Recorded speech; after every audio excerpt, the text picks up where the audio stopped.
This is a story about the practice of the presence of God. Have you ever wanted to know God? I mean, to really know Him. Not just to be told about Him, or to read about Him, or to sing about Him, but to really, honestly know Him as you would know a friend. To be able to call God up and hang out with Him. Imagine having God as your best friend.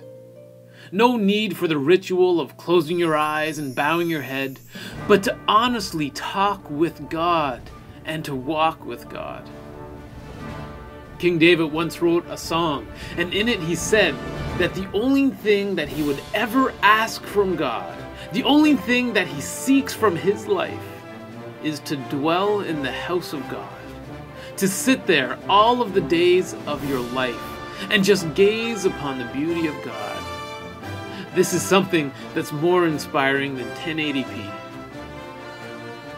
When we have this desire, what can we do about it? Is it even possible to know God in this way, or are we just dreaming the impossible dream? If you went to a bookstore and went to the religion section, you would find tons of books all about how to connect with God.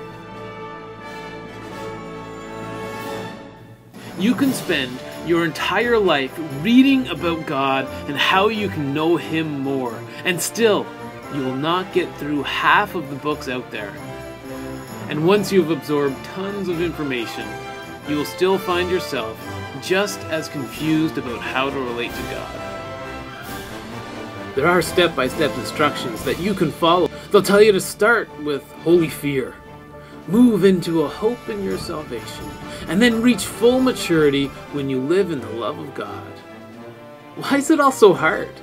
All I want is God. Shouldn't it be that simple? Yes. God is present and available. God wants to be your king and your friend. There does not exist steps that need to be taken to relate to God because every person is different. So, do you want to know what the key is? You have to make yourself available to God.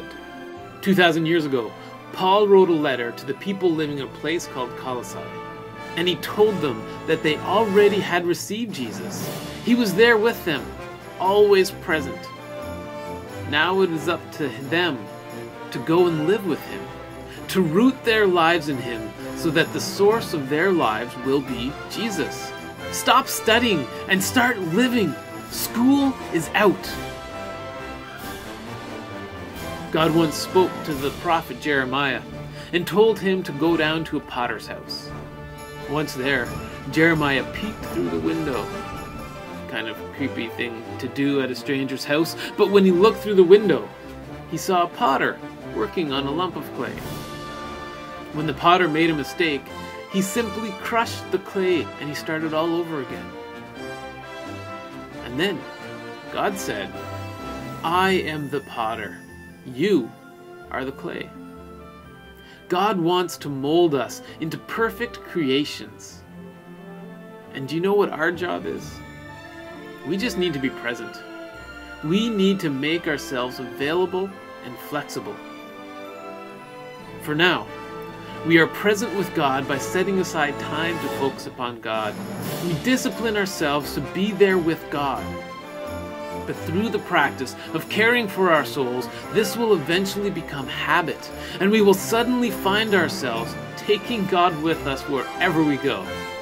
Every time we go to school, every time we hang out with our friends, every time we watch a movie, God will be right there with us. This is our greatest desire. This is our hope. This is God's promise. And this is why we practice the presence of God.